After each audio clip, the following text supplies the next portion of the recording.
कहा कि अंबेडकर मूवमेंट चांगली है पर कामयाब हो सकत नहीं। जब अंबेडकर नहीं जीत सके महाराष्ट्र से बम्बई से, जीतने के लिए उन्हें बंगाल जाना पड़ा। एक बड़ा आरोप लगता है कि लोग जब पार्टी में होते हैं, पदों पर होते हैं, मंत्रालय उनके पास होते हैं तो बोलते नहीं है। युवा तो चंद्रशेखर के साथ लगा हुआ है, उन्होंने भी एक राजनीतिक पार्टी बना ली।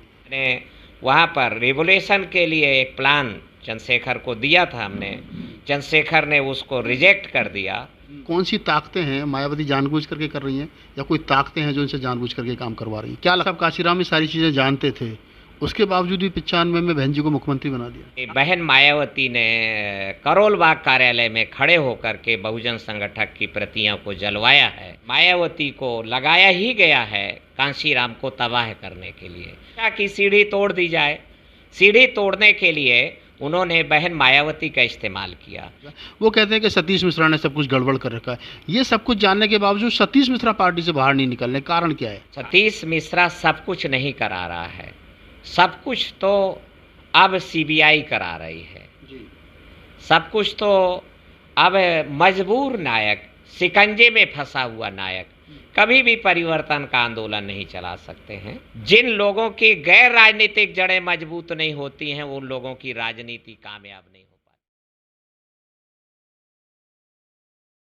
या जय भीम नमो बुद्धाय। दोस्तों, मैं राहुल नागपाल और आप देख रहे हैं बहुजन मीडिया। हम लोग हैं लखनऊ में, उत्तर प्रदेश की राजधानी लखनऊ है और लखनऊ में हम लोग हैं। हमारे साथ हैं मान्यवर साहब कांशीराम की विचारधारा के, मान्यवर साहब कांशीराम के संघर्ष से, मान्यवर साहब कांशीराम के विचार से पैदा हुए बहुत सारे नेताओं में से एक नेता दद्दू प्रसाद जी। उन्हीं के संघर्ष के कारण जो बसपा की सरकार बनी उसमें कैबिनेट मंत्री रहे, ग्रामीण विकास मंत्रालय जैसा महत्वपूर्ण विभाग उनके पास रहा। वर्तमान में सामाजिक परिवर्तन की लड़ाई लड़ रहे हैं, लेकिन अभी बसपा में नहीं है, बसपा से बाहर हैं। क्यों बाहर हैं? अभी पीछे आपने देखा कि जिस प्रकार से लालजी वर्मा, रामअचल राजभर और तमाम बड़े नेताओं को बसपा से बाहर निकाला गया, और मैंने उस समय भी एक बात कही थी कि अब लालजी वर्मा और रामअचल राजभर के बाद में बसपा में कोई ये कहने वाला नहीं है कि मैं काशीराम के ज़माने का नेता हूँ। बहुत सारे नेताओं को जब निकाला गया जो काशीराम साहब की टीम के नेता थे या काशीराम साहब के शिष्य थे, उनमें से काशीराम साहब के एक शिष्य हमारे साथ हैं दद्दू प्रसाद जी। सर, क्या चल रहा है वर्तमान में? जहाँ तक मेरे चलने की बात है, हम लोग मानवर काशीराम जी के जो बिखरे हुए भटके हुए चेले हैं, उनको इस देश में ऊर्ध्वाधर खड़ी हुई समाज व्यवस्था को बदलने के लिए फुले, साहू, पेरियार, अंबेडकर और कांशीराम जी की सामाजिक परिवर्तन, आर्थिक मुक्ति आंदोलन को पुनर्जीवित करने के रिवाइवल एंड सर्वाइवल के कोशिश में लगे हुए हैं। और इस कोशिश में हमने साहू महाराज की जयंती के मौके पर 26 जून 2021 को लखनऊ में तो एक सिंपोजियम भी आयोजित किया है, और उसके बहुत ही सकारात्मक और सार्थक परिणाम जो बहुजन समाज है और कार्यकर्ता है वो उस मूवमेंट को रिवाइव करना चाहते हैं, पुनर्जीवित करना चाहते हैं। और निश्चित रूप से मुझे पूरा विश्वास है कि मानवर काशीराम जी की सामाजिक परिवर्तन आंदोलन को पुनर्जीवित करना है तो शिक्षा, बुनियादी शिक्षा और गुणवत्ता युक्त बुनियादी शिक्षा को बनाए रखते हुए हमें लोकतंत्र को कामयाब बनाने के कांशीराम जी के सुझाए गए तौर तरीकों को, जिससे मास बेस्ड डेमोक्रेसी, जन आधारित लोकतंत्र को कामयाब बनाया जा सके। अभी जो डेमोक्रेसी है वो मनी बेस्ड है, माफिया बेस्ड है और मीडिया बेस्ड है।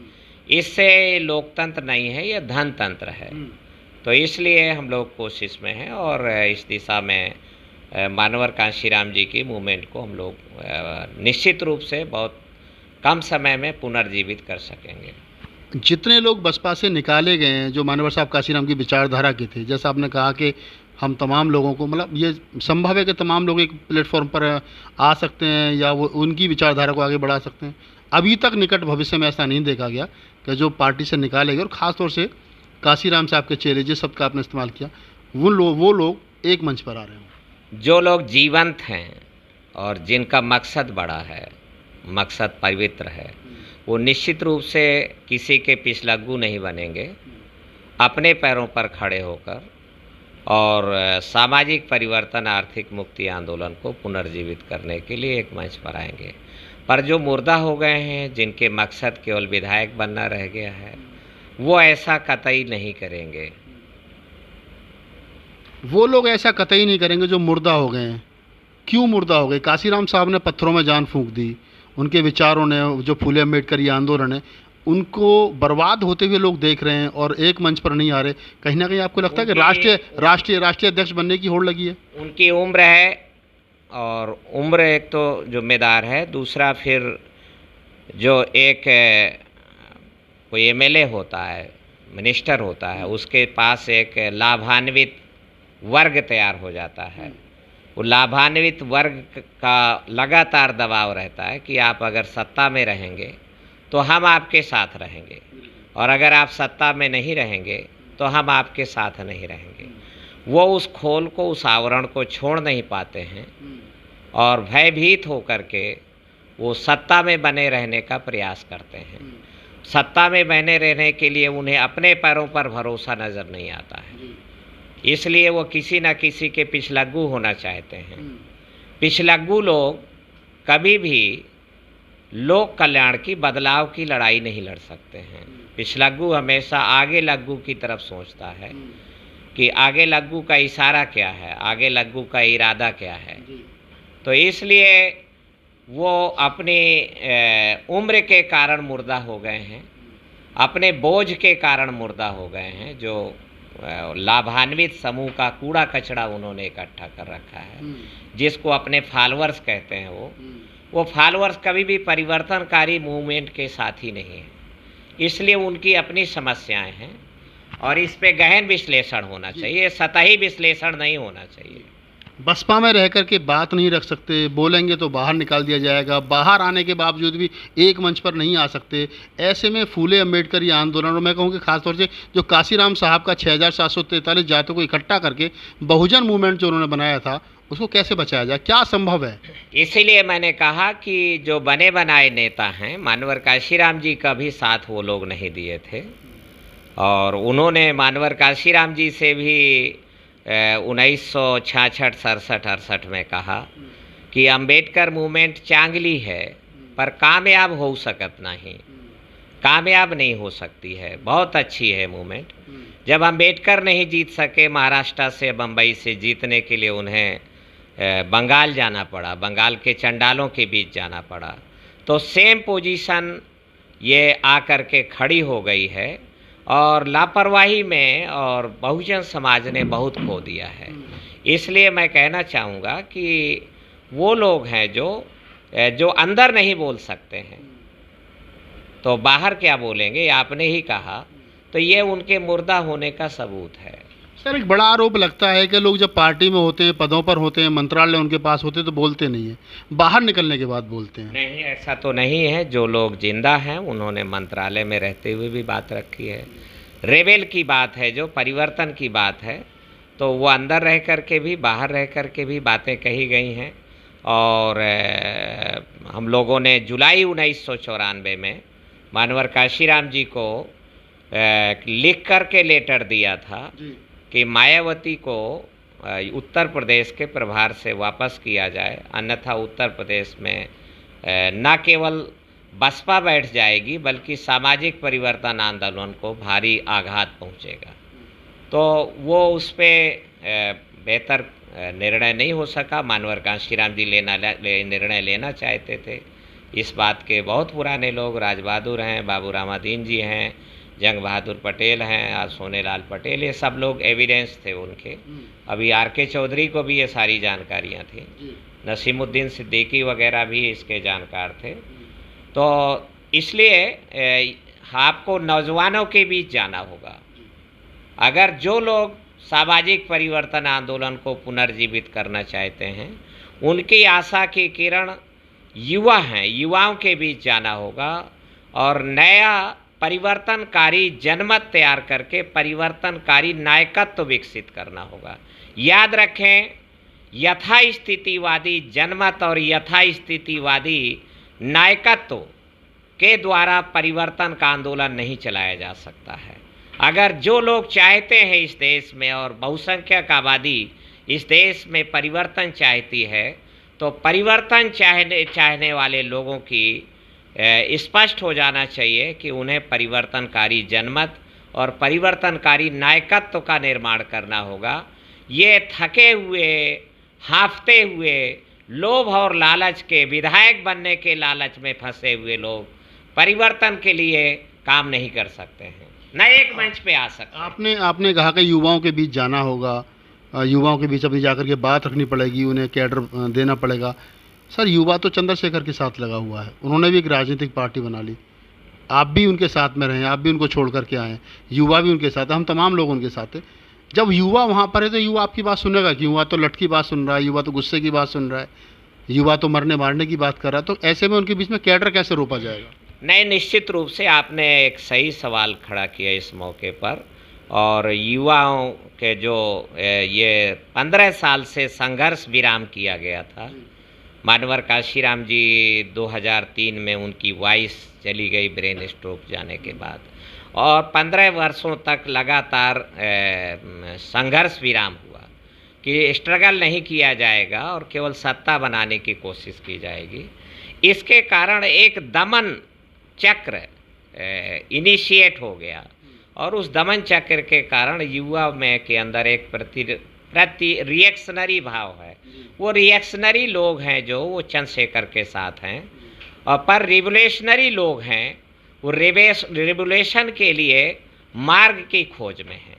बहुत सारे लोग हैं जो बसपा को छोड़ करके गए, ML तोमर हैं, सुनील चित्तौड़ हैं, आप ही के साथ ही रहे, बसपा में बड़े पदों पर हैं, वो अब चंद्रशेखर के साथ हैं। वो सब यथास्थितिवादी लोग हैं, और मैंने आपसे कहा कि रिएक्शनरी और रेवोल्यूशनरी, मैं बहुत गंभीर सवाल उठा रहा हूँ, आपने उस दिशा में शायद ध्यान नहीं दिया, आपने क्वेश्चन उससे कनेक्ट हो करके आता आपका, तो इसलिए मैं कह रहा हूँ कि जो लोग रिवोल्यूशन चाहते हैं, देखिए नक्सलाइट मूवमेंट भी इस देश में रिएक्शनरी मूवमेंट है, और वो 10,000 हमारे लड़ाके जो ट्राइबल के बीच में 10,000 मिलिटेंट थे, उनको मरवा डालने के बाद और पूरे देश में जो नक्सलाइट मूवमेंट है वो धराशायी हो गया है, फ्लॉप हो गया है।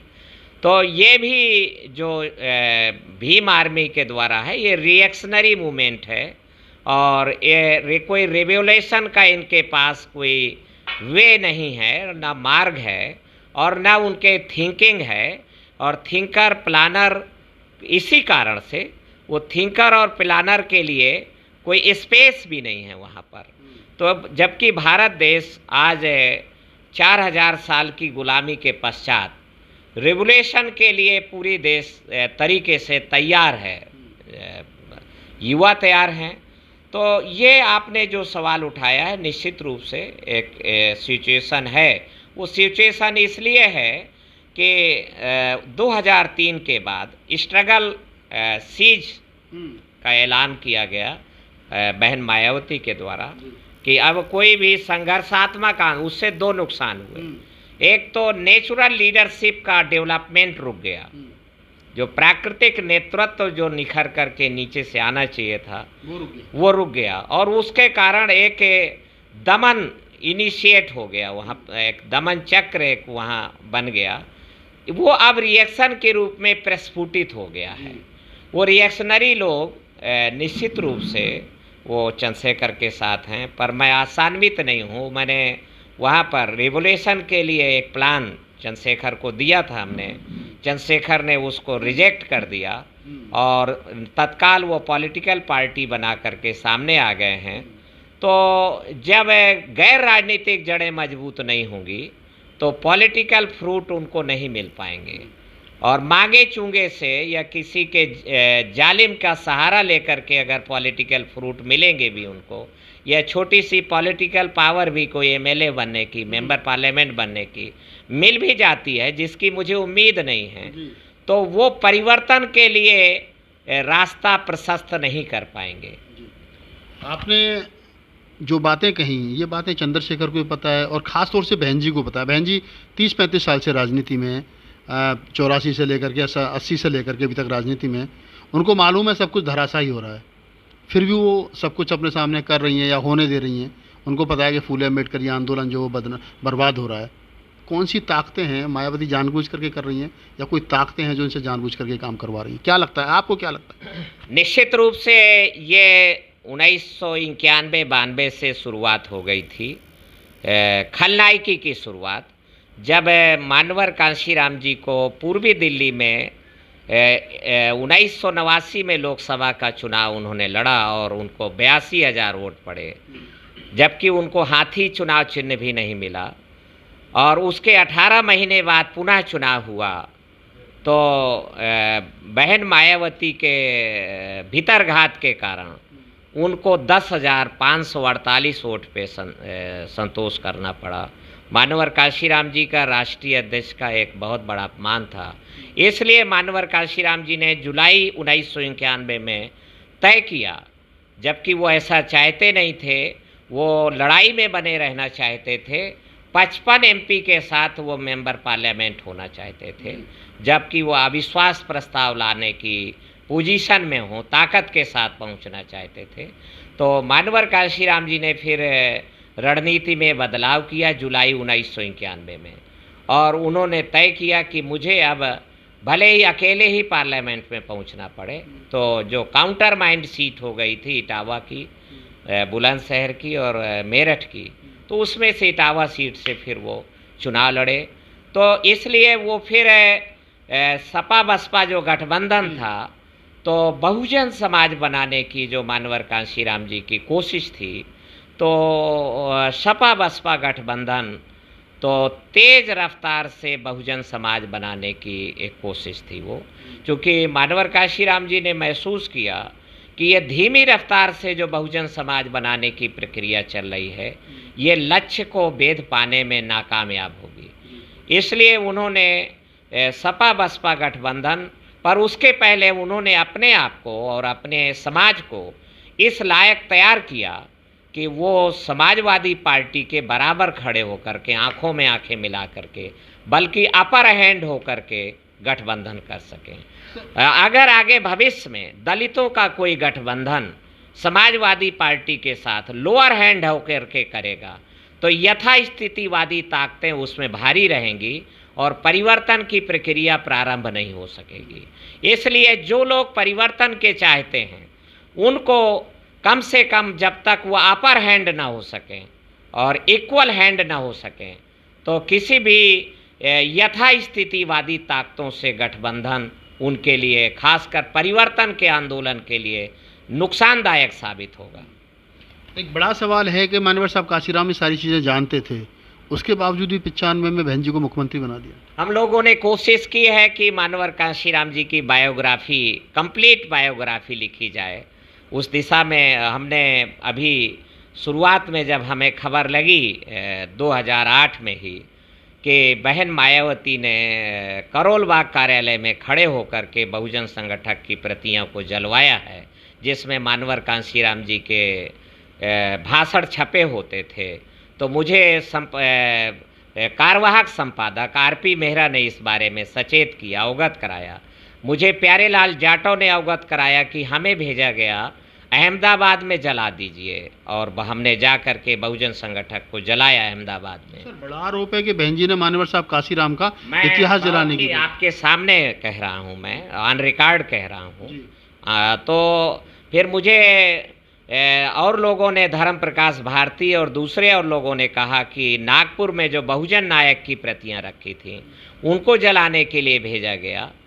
तो तब मैं सचेत हुआ और मैंने भाई AR अकेला से इस बात के लिए करार किया कि मानवर कांशीराम जी का बोला गया एक एक सूत्र जो लोकतंत्र को कामयाब बनाने के लिए, बहुजन समाज की मुक्ति संघर्ष के लिए उनका मार्गदर्शन बहुत ज़रूरी है। उन्होंने जो तरीके दिए हैं वो हमारी आने वाली पीढ़ी तक पहुंच सकें, तो क्रमशः 1978 से ही प्रारंभ करके हमें ऑपरेशन इंडियन में जो उन्होंने उस ज़माने में मानवर कांशीराम जी ने मार्गदर्शन किया, फिर उसके बाद बहुजन संगठक में जो उनके भाषण छपते थे, तो उन सब का हमने क्रमशः संकलन करके और बहुजन संगठक से मौलिकता बनी रहे, कपोल कल्पित और कथा कहानियाँ ना हो, बल्कि मौलिकता रहे, तो हमें खुशी है कि हमने इस टीम के साथ भाई AR अकेला का मैं भूरी भूरी सराहना करना चाहता हूँ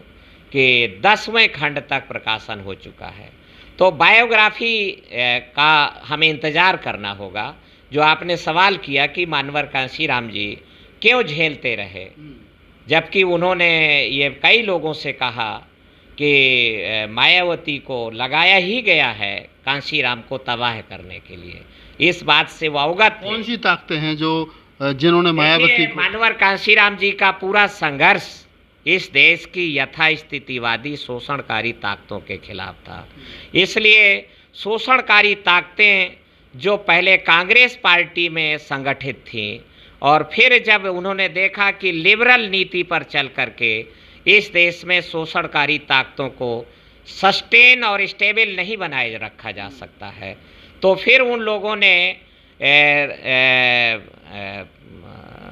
नॉन वायलेंस और नॉन वायलेंस से लिबरल से वायलेंस की नीति पर काम करते हुए RSS के साथ भारत की ब्राह्मणवादी ताकतें, सामंतवादी ताकतें, यथास्थितिवादी और शोषणकारी ताकतें संगठित हुई।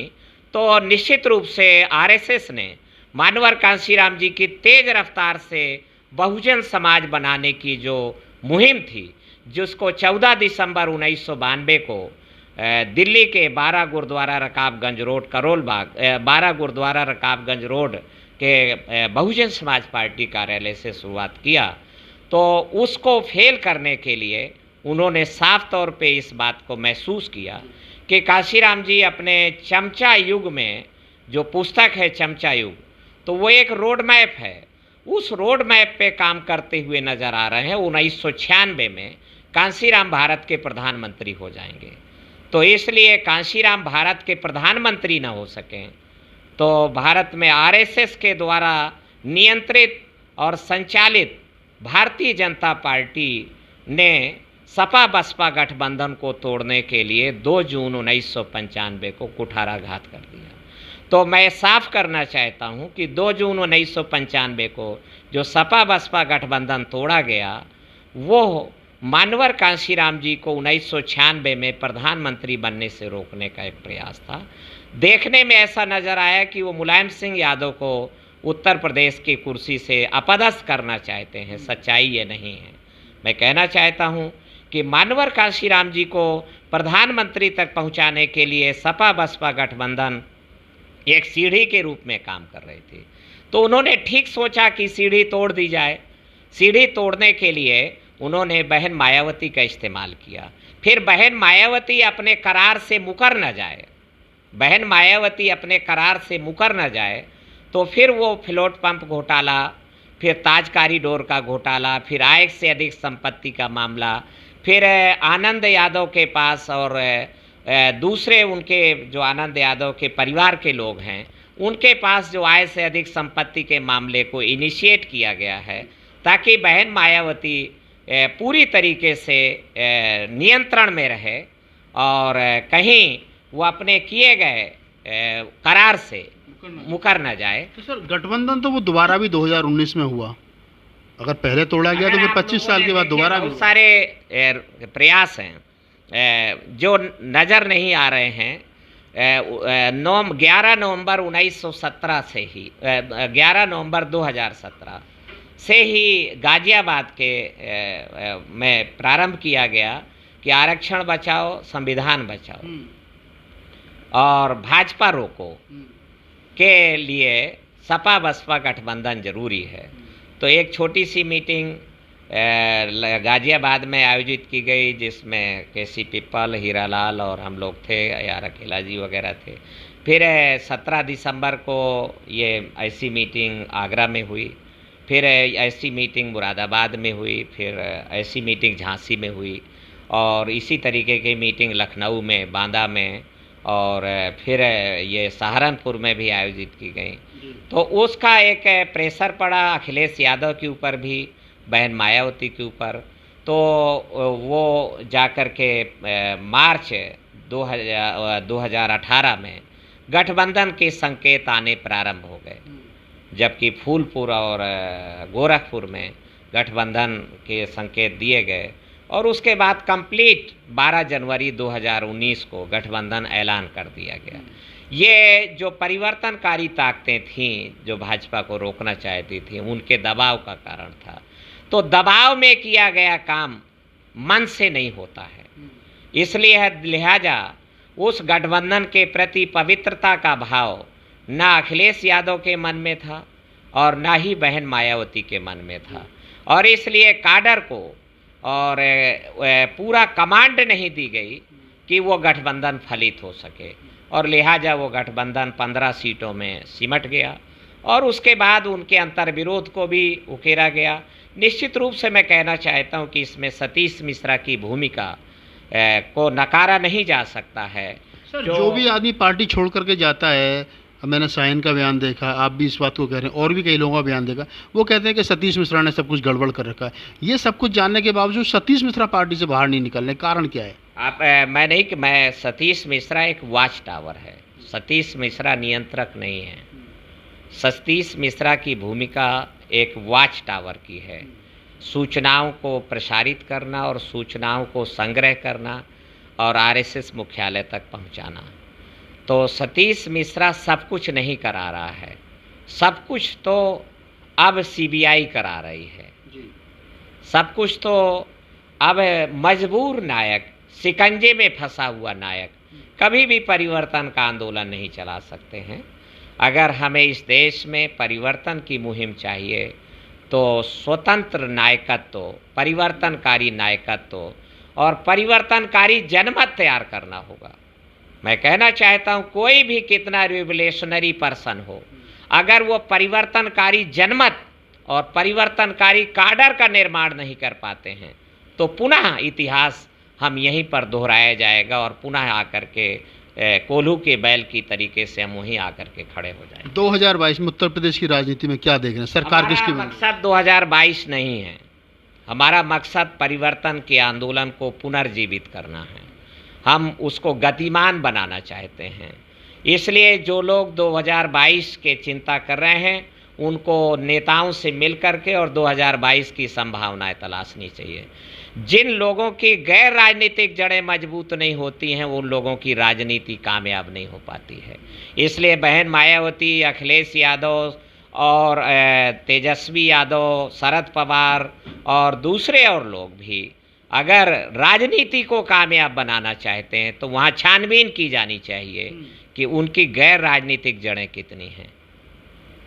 2022 के चुनाव में दद्दू प्रसाद जी सपा के टिकट पर चुनाव लड़ेंगे, बसपा के पर लड़ेंगे, अन्य कोई दल होगा या ना लड़ेंगे? आपकी भूमिका क्या रहेगी?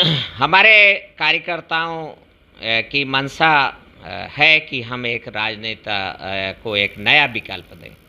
अगर राजनीतिक दल उस समय तक 1 साल का पीरियड है, गैर राजनीतिक जड़ें संगठित हो पाती हैं तो तदनुसार फैसले लिए जा सकते हैं।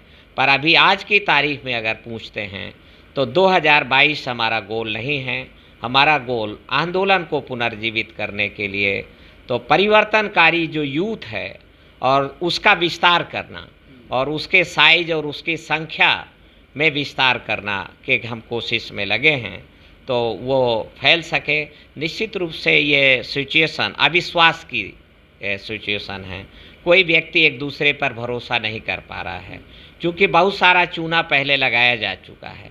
तो प्रत्येक व्यक्ति को ऐसा महसूस किया जा रहा है कि ये भी चूना ही लगाएगा, चूना लिए घूम रहा है।